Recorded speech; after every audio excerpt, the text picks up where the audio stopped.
kabajamtoota hordoftoota feesbuukii kooti guyyaa kaleessaa dhimma Finfinnee wajjin wal qabatee viidiyoo tokko isinii gadhiisuun koo ni yaadatama.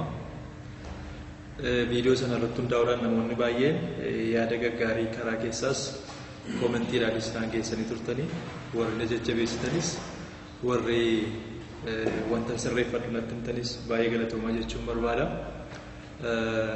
Egaa yeroo viidiyoo kana waraabnu yookiin laayiviidhaan dabarsinu waanuma beeknu yoo walitti himne fi wanta nutti dhaga'amu yoo jenne kan jedhurraa kan ka'edha malee waan addaatiif yookiin faayidaa addaa argannee akka hin taane beekamutu irra jiraata. Har'a immoo egaa wanti nuyi ilaaluun irra jiraatuu fi torban kana yeroo baay'ee feesbuuk irratti kan nuyi argaa jirru dhimma lakkoofsa manaa fi uummata biyya kanaati. Egaa akkuma beekamu uummataa fi mana biyya kana waggaa 10 akka lakkaa'amu ni beekna. Faayidaa lakkaa'amu kun maal kan jedhu beekutu nurra jiraata. Lakkoofsi uummataa hoo gahee maalii qaba kan jedhus achumaan walitti himuun barbaachisaadha jechuudha. Yeroo baay'ee yeroo mana lakkaa'uus ta'e uummata lakkaa'u aadaa baratamaan ta'e tokko wanti dhoksamu hin jira.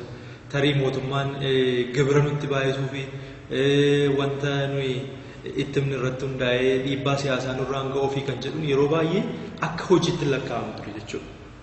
Muuxannoowwan kanaan dura arganne irra jechuudha. Kun immoo dogoggora guddaadha.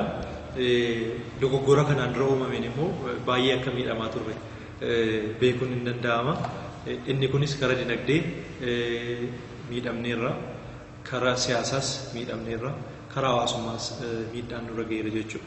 Kanaafuu maal gochuutu nurra jiraata akka Oromootti kan nuyi dubbachuun nurra jiraatu faayidaawwan lakkaawwii manaaf uummataa kuni waan guddaadha. Maaliif baay'ina uummata naannoo tokko irratti argamu irratti hundaa'eeti kan ijaarsi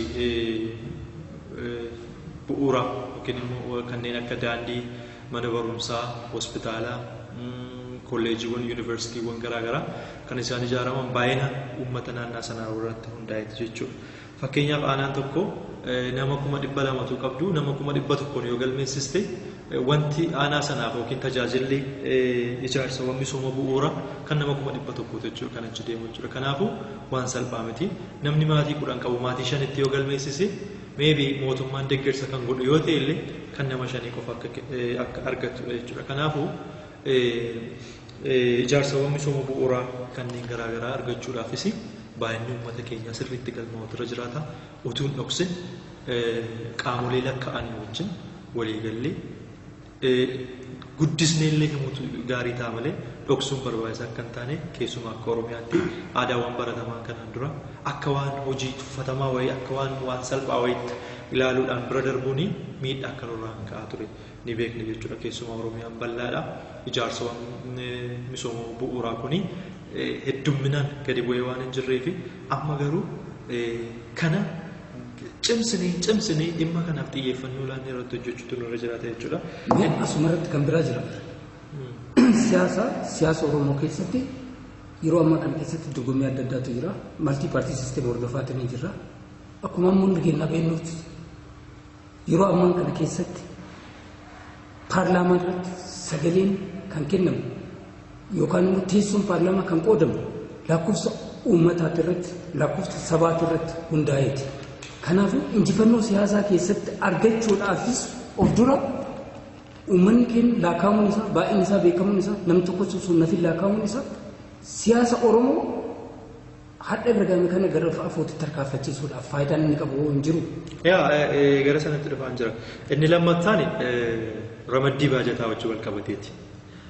Fakkeenyaaf ramaddii baajataa yeroo goonu naannolee salgan keessaa baay'ina uummataa guddaa kan qabu naannoo Oromiyaati.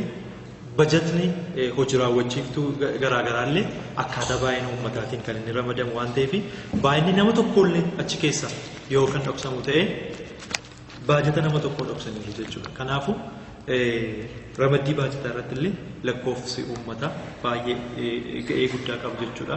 Maaliif kanaan dura dhiibbaa siyaasaatiin isa ta'uu yookiin immoo keerlesii namoonni keerlesii ta'uu isaaniirraa kan ka'e baay'inni uummata keenya baay'ee gadi xiqqeeffamaa ture. Most of the time yeroo baay'ee gara miiliyoona 30tti kan uummata Oromoo kan jedhamaa ture garuu uummanni Oromoo sanaa ol akka ta'edha. Ramaddii baajataa wajjin wal qabatee kana jechuun barbaada.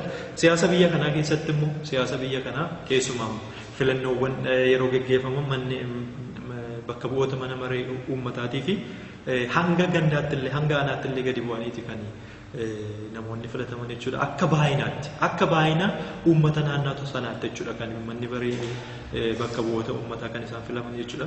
Fakkeenyaaf Qellem Wallaggaa aanota 12 qabdi. Aanonni 12 kuni akka baay'ina isaaniitti akka baay'ina fakkeenyaaf yeroo baay'ee aanaa 2 merji walitti godhaniiti kan manni maree bakka bu'oota uummataa filatamu jechuudha. Kun immoo dogoggora qaba. Maaliif aanaa tokko mataan isaa nama 2-3 bakki itti filachuu danda'anii jira jechuudha. Sababa dogoggora lakkoofsa uummataa kan ka'e teessoon paarlaamaa keessatti qaban illee gadi bu'a jechuudha. Haala kanaan fakkeenyaaf waggoottan 27 darban kana keessatti teessoon 30 ol nu jalaa hatameera jechuudha. Sababa xinnaachuu lakkoofsa uummata naannoo Oromiyaati jechuudha. Inni kan biraaf inni xumuraa gargaarsawwan idil addunyaa biyya kanaaf yeroo kennaman ammas akka baay'ina uummatoota yookiin immoo akka baay'ina naannaa tokkotti kun baay'ina uummata naannaa tokkotti waan hiramuu fi dhoksaa tokko malee wantoota jiran baay'ina uummataas ta'u baay'ina qabeenya keenya qaamolee lakkaa'anii wajjin walii galuudhaan tumsa kennuufiidhaan gochuutu nurra jiraata. Kanaaf maal gochuun nurra jiraata akka Oromiyaatti kan kanaan duraarraa barannee rakkoo baajataa keenya, rakkoo misooma bu'uuraa keenya, rakkoo siyaasa keenya yookiin immoo gargaarsa idil addunyaa kennamu kana akkaataa sirrii ta'ee fi bifa dhugaa ta'een argachuudhaa fi lakkoofsa uummataa kana sirriitti irratti hirmaachuudhaan warri keessumaa warri lakkaa'an illee dhimma kana sirriitti beekanii warri lakkaa'an uummata sirriitti gadi fageessanii beekuun irra jiraata. Akkuma sila jenne ji'a dhufu keessa hin jalqabaa lakkoofsi kuni namoonni yeroo baay'ee guyyaa hojii irra ooluu danda'u warri lakkaa'an kanas giddu galeessa godhanii lakkaa'achuutu irra jiraata. Keessumaa Finfinnee kana keessatti jiraattonni Oromoo baay'een isaanii guyyaa hojii oolu lakkoofsi kun immoo guyyaa oola akkaataa kamiin lakkaa'uun akka irra jiraatu meebii biiroo isaan jiran deemanii lakkaa'uun irra jiraata.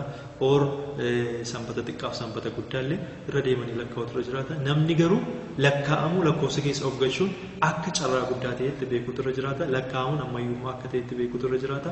Lakkaa'amuun faayidaan isaa guddaa akka ta'etti beekuutu irra jiraata. Kanaafuu ragaan qulqulluun ta'e keessumaa Oromiyaan akka kanaan duraa miidhamuutu hin taane gama hundumaatiin fayyadamaa ta'uutu irra jiraata lakkoofsa uummataa kanarraa jechuudha.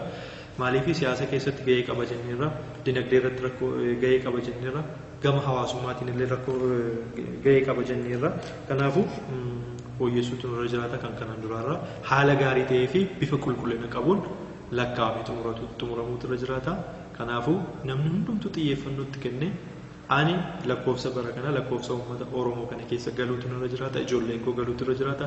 Firoonni koo galuutu irra jiraata jennee lakkoofsa qulqulluu kennuun akka nurra jiraatu dhaamsa kennuun barbaada. Waan dhaggeeffattaniif galatooma. Viidiyoo kana immoo nama dhageenyeef waliif sheer godhaatii akka namoonni keenya hubatan godhaa jechuudha. Galatooma.